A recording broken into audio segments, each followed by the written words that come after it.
Well, what up, gang? Carolina Jackpot time coming at you. It is Tuesday afternoon. I hope you guys and gals are doing well today. I'm doing pretty good. Thanks for asking. By the way,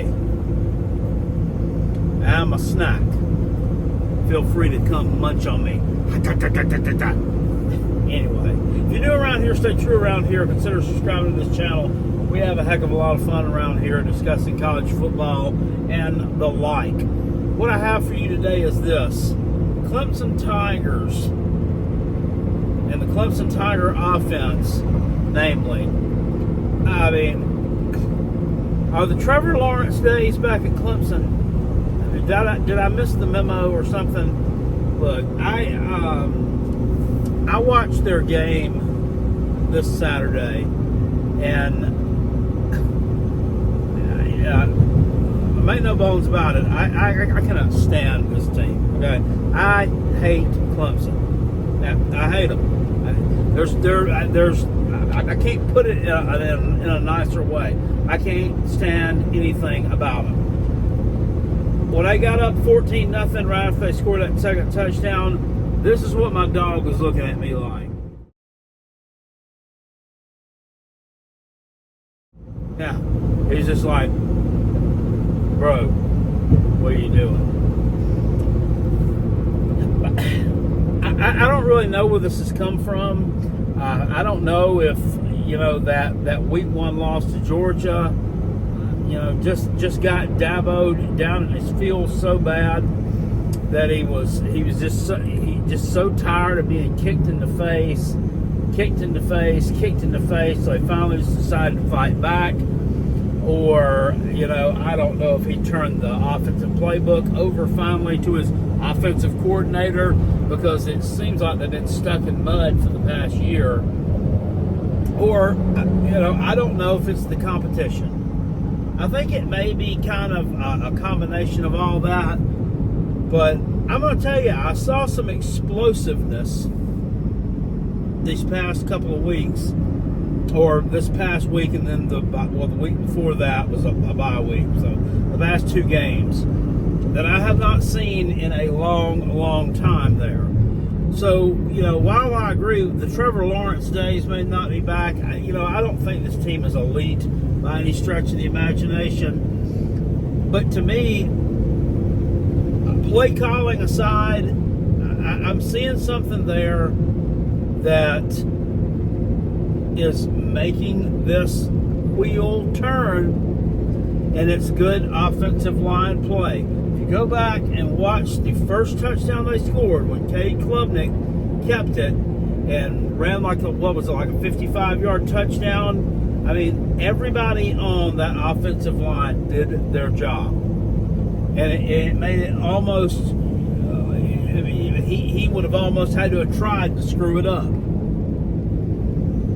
So, there's something that can be said to that. Now, Dabo had went out and got a new offensive line coach over the course of the offseason, or right after the season. Matt Luke, former Ole Miss head coach, former, offensive line coach at Georgia, I think. So, the guy knows what he's doing. He knows his way around an offensive line room. And I think that good coaching is starting to pay dividends. They didn't add any pieces there from the transfer portal, right? Obviously they didn't. We know they didn't. The only new players there are new recruits that came in. So I say all that to say this. I'm getting kind of tired of looking at South Carolina's quarterback pressures, looking at their sack numbers, and knowing that we have the ability, could, and need to be doing much better than what we are right now. Now, hear me out, and I don't want to hear the sunshine pumpers. Well, I don't care if I hear the sunshine pumpers or not. It doesn't really matter to me. We're 3-1. We're 3-1, Jackpot. What are you complaining about? Nobody figured we'd be 3-1 at this point in the season. Yes, we did. I predicted us to be 3-1 at this point in the season. I predicted a win, though, over LSU, and I predicted a loss to Kentucky. Everybody in the offseason told me I was stupid when I predicted us to beat LSU. Well, we came within 3 points and a whole bunch of hose bag calls away from doing that. Once again, not crying about the officiating, just telling you, as crappy as we played in the second half, even as shitty as we did, they still could have won that ball game had the officiating been down the line. Had the officiating been 50-50 on both sides, South Carolina would have won that game. Even though they would have won it without playing well in the second half. Well, that might be kind of a little bit of a wake-up call that they need. First off, I've noticed about the Clemson is with them, when they get these leads, they don't take their foot off the gas. Now, they take their foot off the gas in the second half defensively because they don't have the depth on defense to be able to hold these crappy teams like Appalachian State and North Carolina State at bay. I mean, they still ended up giving up 35 points. There was no excuse for that, because that actually that kind of diminishes what your offense did just a little bit. And it doesn't change the fact that you scored 59 points, but it makes it look like, the game was actually, NC State must have, somebody would just look at a blind box score and say, NC State must have been competitive with them for a while, then Clemson must have pulled away in the end. That's not what happened. I mean, they were up 52-7. Then you gave up 3 or 4 touchdowns in the fourth quarter. You can't do that. That's because you don't have any depth on defense. South Carolina has a defense right now that is good enough to keep it in ball games with anybody. Here's my issue, and here's my beef. The line of scrimmage play in terms of on the offensive side of the football is not where it needs to be. It's still not where it needs to be. When is this going to be addressed, and when is it going to damn be fixed? I am so tired of it. They have given up 15 sacks this year through 4 games. 15 through 4 games. That puts you on pace to give up 45 sacks for the season. That is atrocious. And the fact of the matter is, the good defensive teams that you're going to play are still on your schedule. They're not in your rearview mirror. You gave up 3 sacks to Akron. You gave up 5 sacks to LSU. LSU's not a good defensive team. LSU sucks defensively. Jesus Christ. So you still got to play Alabama, good defense. Oklahoma, good defense. Clemson, really good defense. Texas A&M, probably good defense. I haven't really looked at their stats, but probably better defense than anybody you've played so far. So you keep on this trajectory, given the teams that you're playing coming up, you'll give up 60 sacks this year. That is insane. A lot of it has to do with Lenore Sellers holding on to the ball too long. Robbie Ashford hangs on to the ball too long also. And, you can also attribute some of it. You can say, that's running backs missing blocks or whatever. Okay, so, we can adjust for that still. It's still way too many sacks to be given up. And it's not a talent issue. You've got a 5-star starting at left tackle right now. And he's progressing, but his grades, according to the Pro Football Focus, are piss poor. He has the worst run grade on the line. Of all 5 of your offensive linemen, he has the worst run blocking grade so far this year. Yeah, good player, but is he being developed? You have the top offensive lineman from the state in the class of 2023. Although he's been injured most of the time he's been there, he's not injured right now. I've not seen anything there. This Tree Babalade, he's been a little bit banged up, but still, I mean, he's regressed. He's not even starting. Where's the development at? This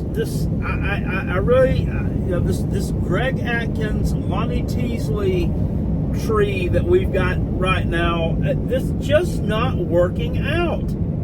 It's the same old crap that we've been staring at for the past 3 to 4 seasons. And I get it. It's a good cop, bad cop type of thing. The people like playing for Lonnie. They like him. He's a player's coach, yada, yada, yada. That's all well and good. I understand he recruited them, but at some point, you have to either fish or cut bait with these people. You can't keep holding on to somebody because, well, the recruits like him and the players we got on the team right now like him. It doesn't matter if the recruits like him, and if you get these recruits in there, if they're not going to be developed into the type of player that they're capable of being, then what damn good is it? You might as well just be getting a bunch of damn 3-stars, and that's it. Not even worry about trying to recruit offensive linemen at an elite level. Say what you want to about NIL money. Maybe that's why the kid from Maryland that I got so pissed off about at the end of the summer, right before the season started, maybe that's why he decided not to come here.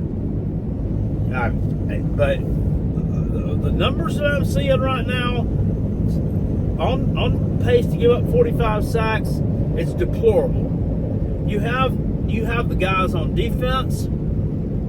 You have got a damn good front four on your defense. Damn good. You've got some pretty damn good linebackers right now. Nick Emmanwori's a damn good player.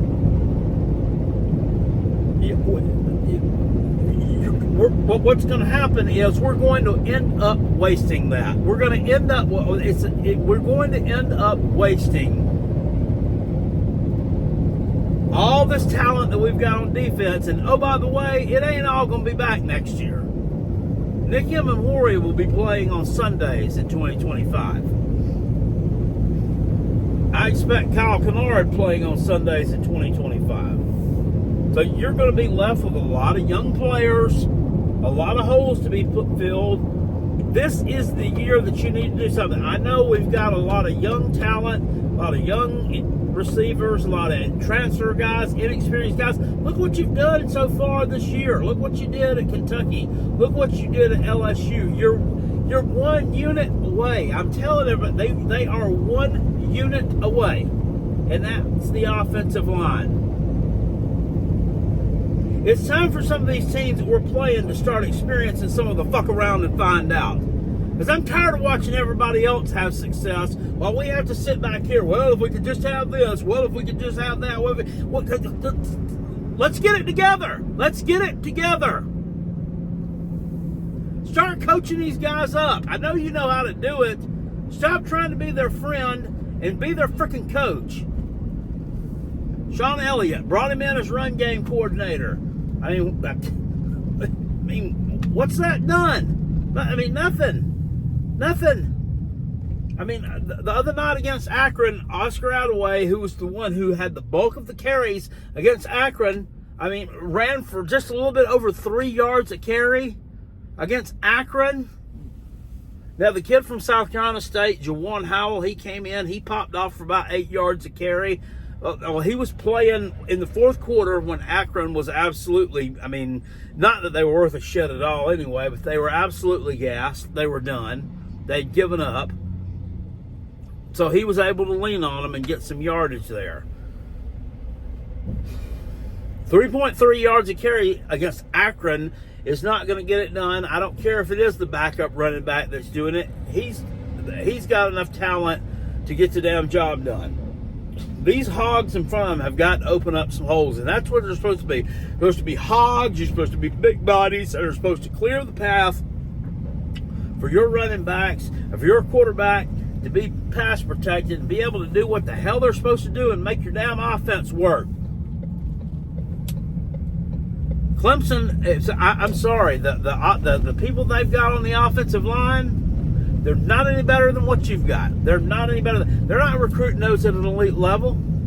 They are absolutely not. They've got better coaching, and that's why their offense no longer looks like a stick in the damn mud. And we can talk about the level of competition all we want to. And hey, I may be wrong, and they may go out this week against Stanford and shit the bed and only score 20 points and look like a turd again. But I really don't think that's going to happen. I really don't think that's going to happen. And the thing about it is with them, I mean, you look at the rest of their schedule. I mean, they play Louisville, and that's probably the only team that they play on their schedule that's valid. That's the only valid team they have left on the schedule. And yeah, I'm not including us in being a valid team. Not right now. Not until we can learn to block somebody. Defensively, we're valid. I feel like our quarterback's valid. I feel I was wrong about this kid after week 1. I gave him a little bit too hard of a time. He's getting better. He's getting better, and he's going to continue to get better. We got somebody who can be one of the best running backs in the league and a quarterback who's going to toss that thing. But you got to have somebody protecting them. We have got to cut down on the sacks. We have got to get a hat on a hat, and we got to start opening some holes up, or we're just going to be a rudderless ship. There are winnable games to be had on this schedule. There's winnable games to be had on this schedule. The Vanderbilt game right now, it looks like it's going to be tougher because they're playing better right now. It's still a very winnable game. It's still a very winnable game. Vanderbilt's going to be beat down by that point. The game at home against Texas A&M, very winnable game. The game at Oklahoma, very winnable game. They don't have an offense. They can't move the damn ball. Did you see them play Saturday night? Does that look like that should intimidate anybody? It don't. It don't intimidate me. Now I'm going to the game at Alabama in a few weeks. That should be fun. That will be.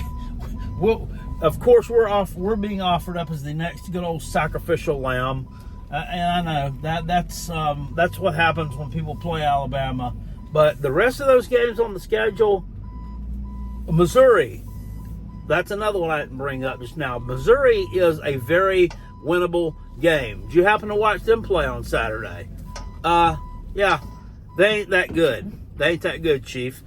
So South Carolina needs to get their head out of their ass. Shane Beamer, we need to start addressing some of these coaching issues because the season, it's going to be gone before you know it, and you are going to have, you're going to be looking in the rearview mirror at these defensive guys leaving, going to the league, graduating, whatever happens to them.